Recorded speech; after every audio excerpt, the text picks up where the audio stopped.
Hi mga kamasters!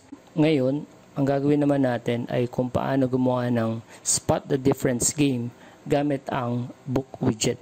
So, paano nga ba tayo makagawa ng ganitong game gamit ang book widget? So, simple lang. Gagawin natin, pumunta muna tayo sa ating book widget account. I-click ang Create New Widget. So, once may click natin yung Create New Widget, nandito na tayo. Ang pipiliin natin ay ang objective natin na gawin ngayon, ang Spot the Difference. Alam naman natin, ang Spot the Difference ay meron tayong dalawang pictures na kung saan kailangan nating hanapin yung pagkakaiba ng dalawang pictures. So, ang suggestion ko ay mag-download na tayo ng pictures na gagamitin natin para sa game na to. Pag ready na tayo, click na natin yung Spot the Difference. Pagka-load niya, so ganito yung makikita natin pag open natin. Meron tayo dito, title. So, nasa inyo kung gusto nyo palitan yun yung title. So, dito ang title ay Spot the Difference. So, meron tayong picture 1 at picture 2. Ang gagawin natin ay i-click yung select image para sa picture 1. Then, click yung choose image. Then again, hanapin natin ulit sa folder kung saan natin sinave yung pictures. So, dapat maging organized tayo para hindi tayo mahirapan sa paghanap. So, nandito yan. Pag nakita natin, click open. So, mag-upload din. So, meron tayong picture 1. Next, syempre, yan ay Spot the Difference. Meron siyang next picture, yung pangalawang picture natin. House 2. Click ulit yung picture. Then, click open. So, yan na. Na-upload na natin yung ating dalawang pictures. So, bago yan, meron tayo ulit options kagaya ng ginawa natin sa ating tutorial dati about memory game gamit ulit ang book widget. Yung reward word natin nalalabas kapag nasagutan lahat at ang ating select audio. So, para mas maganda, then lagyan natin ng audio kagaya ng ginamit natin last time.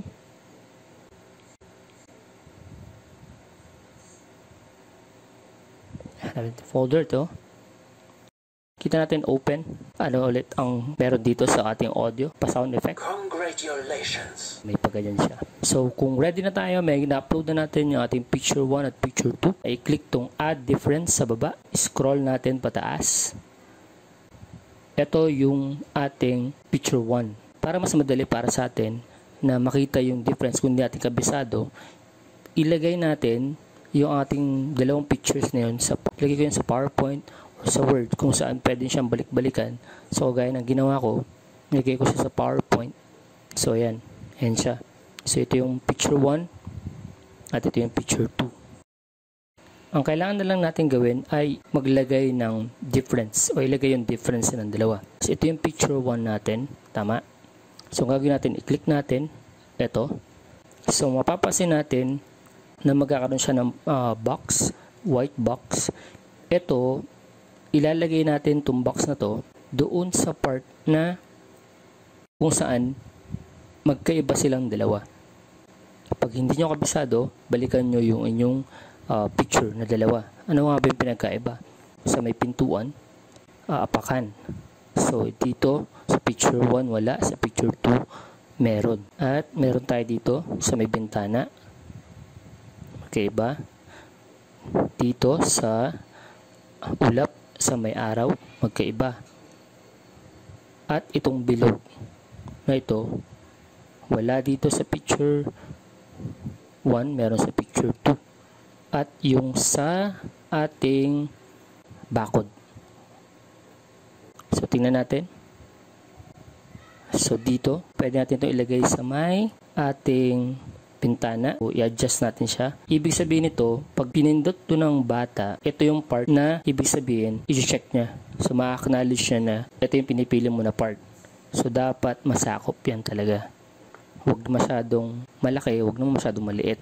So, yung sakto lang, may konting-konti lang, napasobra. Yan. So, yan. So, meron tayong una. Okay? So, pag nagawa na natin yan, click natin yung done sa upper right. Done.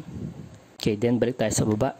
So, mapapansin natin dito, meron ng parang white na nakatakip doon sa bintana. Ibig sabihin, ito yung part na, isang part na magkaiba silang dalawa.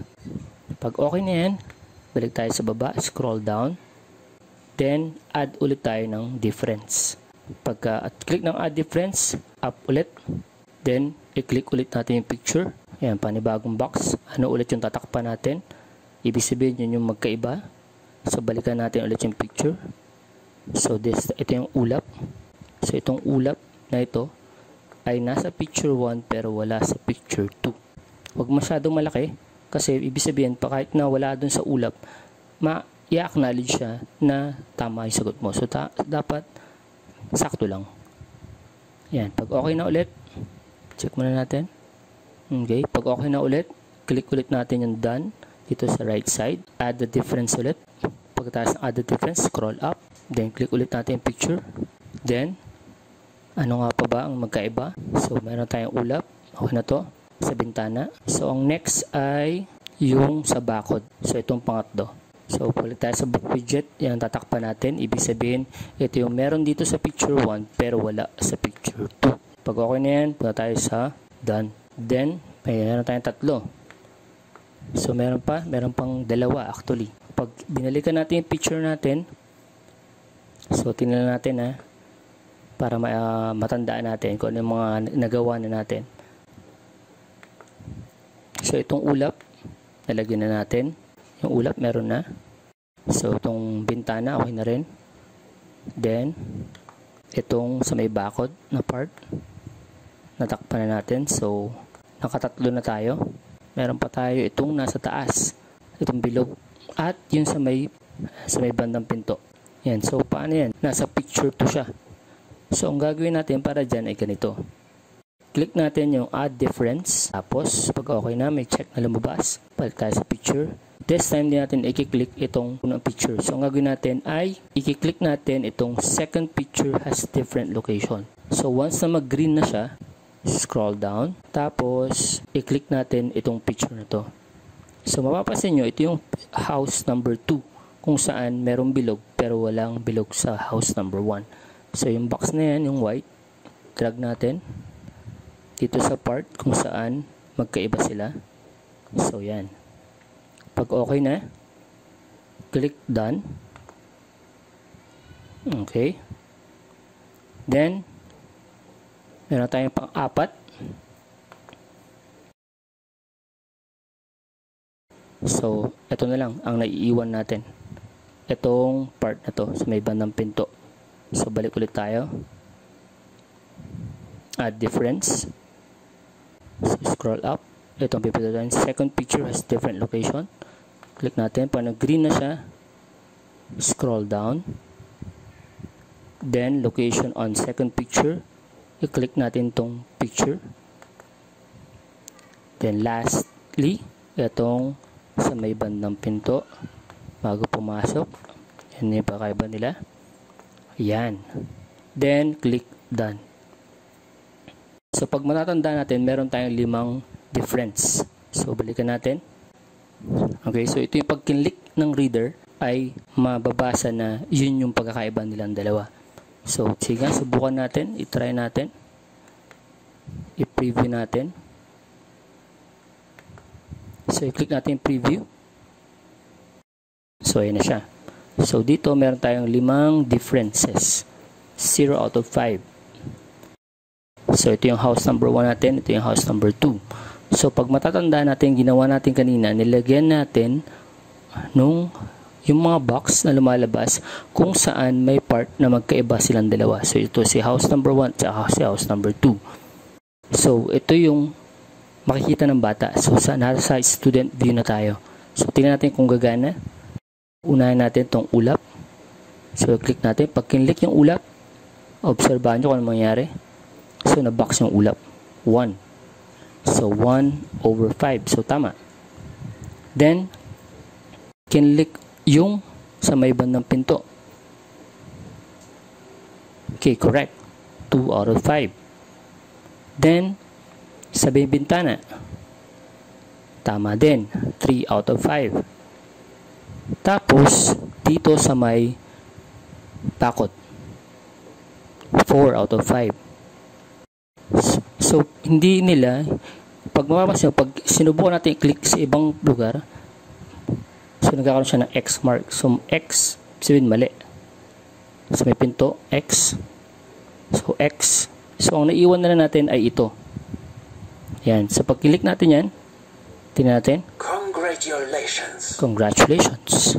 So, nakagawa na tayo ng ating spot the difference. So, again, ang gagawin natin, pag nagawa natin, click natin ito yung trash bin para maklear yung record. Then, X tayo. Tapos, bago natin siya i-download, i-check muna natin lahat. Pumunta tayo sa, balik tayo sa general, click natin yung general. So, again, i-review natin. So, dapat dito sa bandang baba, makikita nyo lahat nung ilang difference. So, 1, 2, 3, 4, 5. So, what if 6 yan or 7 na dagdagan na hindi naman dapat? Pwede nyong i-delete yung mga hindi naman dapat. So, para ma-review mo kung tama o mali yung ginawa mo, so, i-check mo isa-isa. So, yung difference na ginawa mo. So, halimbawa ito number 1. Pag kinlik mo yan, click natin dito sa bandang gitna. So, then, scroll up mo. At i-click tong picture. So, ito yung ginawa mo. Ito yung 1 mo. Ito yung difference number 1. Okay? Then, X natin. Then, balik ulit tayo. X. Then, babata ulit tayo sa ito yung difference number 2 natin. Then, scroll up. Click yung picture. So, ito yung ulap na tinakpan natin. Okay. Then, X. Then, general. Then, scroll down. Then, number 3. Tapos, scroll up. Ito tayo. Picture. Yung barcode naman yung tinakpan natin. Tapos, okay na. Pangatlo. Pang-apat. General. Then, scroll down. Ito yung number 4. Ito naman yung sa may second picture. Difference. Yan. So, dito tayo. Click natin. So, ito naman yung tinakpan natin. Then, X. Then, general. Tapos, number 5. Click natin. Yan. Tapos, okay na. Then, X. Then, click natin yung general. Okay, so sakto. So, what if may nailagay ka na difference pero hindi naman dapat? So, subukan natin gumawa.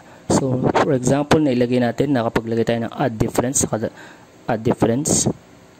Tapos, napunta tayo sa isang picture. Tapos, nilagay lang natin yung ganyan. So, nagkamali tayo. So, wala, hindi naman dapat. Then, click natin done. Pag bumalik tayo sa general, mapapansin nyo na meron ng 6 differences na dapat 5 lang.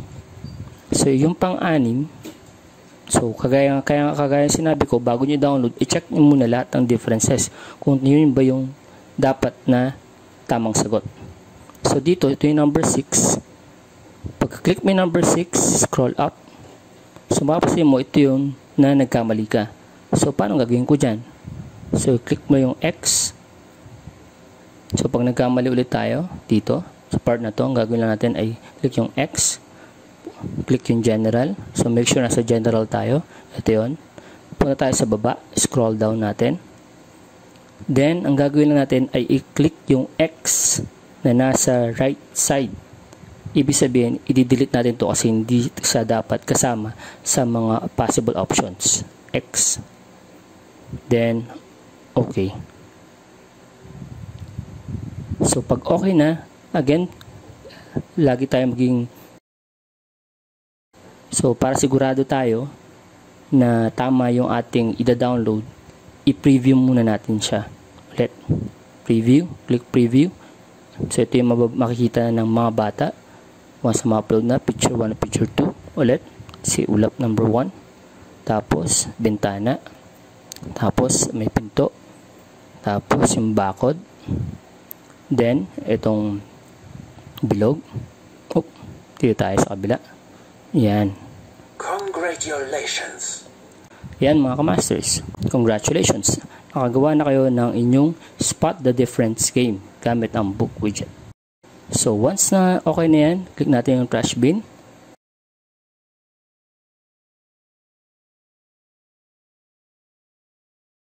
Then X, pwede na tayong mag-download. So sa design, so pwede nyo lagyan ng background or hindi na. Siguro mas okay na plain yung background para hindi siya mas malilito yung mga bata. So then, click natin yung gear para ma-download. Then click natin yung download. So pag click natin ang download dun sa lower left, start na niyang i-download yung zip file ng inyong widget. So hintayin natin siya mag-download. So wag na natin siyang i-open. Gagawin lang natin ay i-click yung arrow dito. Then click yung show in folder. Tapos hanapin, ma-highlight yung widget. I-right click natin. Right click. Then cut. Then ilagay natin siya sa folder na gusto nating paglagyan siya na madali natin makikita. And so nandun tayo sa spot the difference. Dito ko siya ilalagay para madali ko siya makita. Then paste. Yan, so pag okay na, gagawin lang natin ay minimize to. Pumunta tayo sa ating Kotobi author. Then paano natin ilalagay ang ating game or i-attach ang ating game. So gagawin natin pag nasa Kotobi author na tayo, punta tayo sa may right side. Piliin natin yung widget. Tapos may dalawa tayong options, pop widget or page widget. Pipiliin natin ay ang page widget. Pag nag-black na siya, highlight na siya, click natin yung add widget file. Then hanapin natin kung nasaan yung zip file na yun. So make sure na alam niyo folder. So dito ko siya nilagay, widget tutorial folder. Then spot the difference folder, ayan na po siya. So pag natin, i-click natin yung widget file na yun. Then click open. Then i-check natin, make sure na na-upload siya. Pag okay na siya, then click create. And congratulations. So dito hindi pa natin siya magagalaw. So click natin yung customize para makita natin.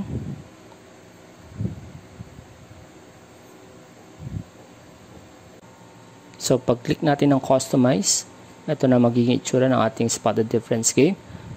And there you have it, Kamasters.